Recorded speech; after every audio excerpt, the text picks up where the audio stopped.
Here we are down to the last video to go with this set.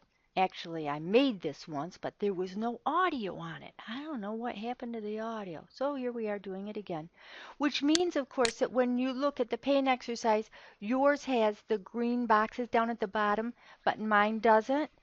And so I'll just go on from here. It won't matter.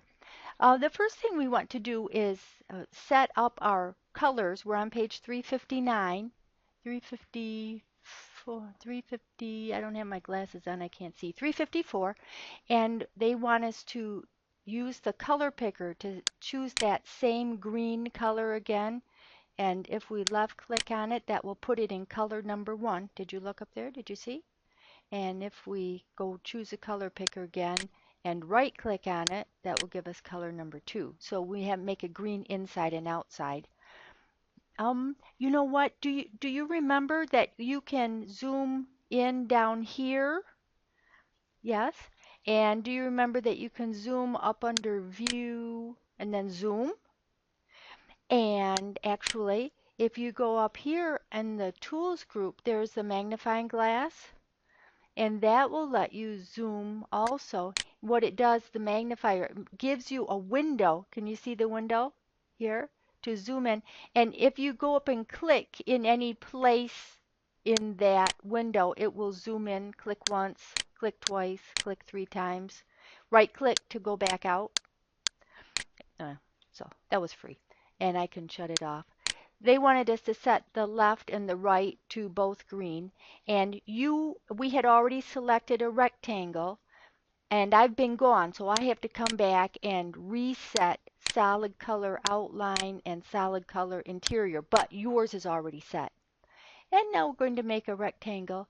Let's turn on the grid lines first.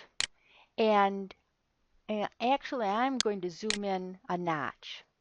That'll give me a little space. So let's create this rectangle. Let me go back to the home tab. You don't have to, but I did. And we're supposed to make a 142 by 55. So let me see what I can do here. We'll go look down at the bottom. 142. Yeah, it depends how good a mouse driver you are. 142 by 55. Something like that. Something like that, okay? 142 by 55. So I have one. If I needed to resize it while I'm here, of course I could do that in one of the corners. And when I click off, I'll deselect. Next, what we want to do is color this. Instead of green, we're going to make it brown. Why didn't we make it brown in the first place? Because you have one more skill to learn. We learned how to set up the colors in advance and then draw the shape. But what happens if you drew the shape and then you want to change the color? So what we're going to do here is go up to the color picker and choose the brown that's in the trunk of the tree. And then we'll go up to what I call the fill bucket. They call it, I don't know, fill with color. Fill with color. Choose the paint bucket. And notice that my foreground color is brown, you see? And when I come down here and left click, that will make it brown now. So you just learned another skill. That was the whole point of that exercise. And now we're going to make copies of it back on the Home tab.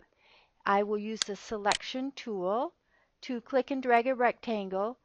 You kind of need to, I better make sure that my other color is white. You know, my color number 2 is white. I think it says that in the instructions. I'm kind of doing this from memory now, not reading the book. You need to click and drag so that you end up just outside the edge of the box so that you'll get the whole box. And then we're going to make a copy of it. Nothing happens, of course. And watch when you paste. I told you this before, remember? Everything pastes in the upper left-hand corner. We'll click and drag that down here and we'll make, I don't know, a little space between them. And then, is it still on the clipboard? Yes! We pasted once more, and it's still down there. And yeah, that's pretty good, actually. All right, let me go down here and I'll zoom out once. Good. And we'll go up to the View tab and shut off the grid lines. Is any of that necessary? No. And the final activity then on page, let me see, we're all the way down to the end now, to, what does that say, 259? Something like that, is to crop our logo, because right now this whole size of the drawing canvas is included in the shape, but we only want part of it. We only want this much. So what we'll do is use the selection tool, rectangular, and we'll choose our little box.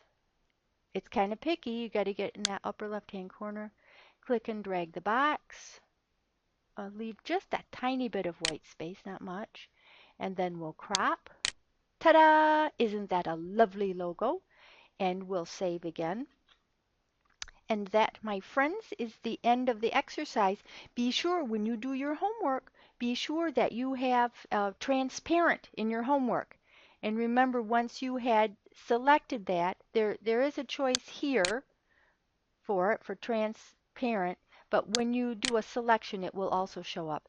And one more thing they wanted you to see, let me zoom in here, is the more you zoom in, these bitmap fonts lose their crispness and become jagged. So if you didn't read that section at the beginning of the chapter about bitmap versus raster vector graphics, you should be sure to read that. So you'll understand the difference in the two kinds of graphics. Even if you don't know how to make them, you need to know the difference. Oh, off to your attempt at the exercise. I hope you have fun with it.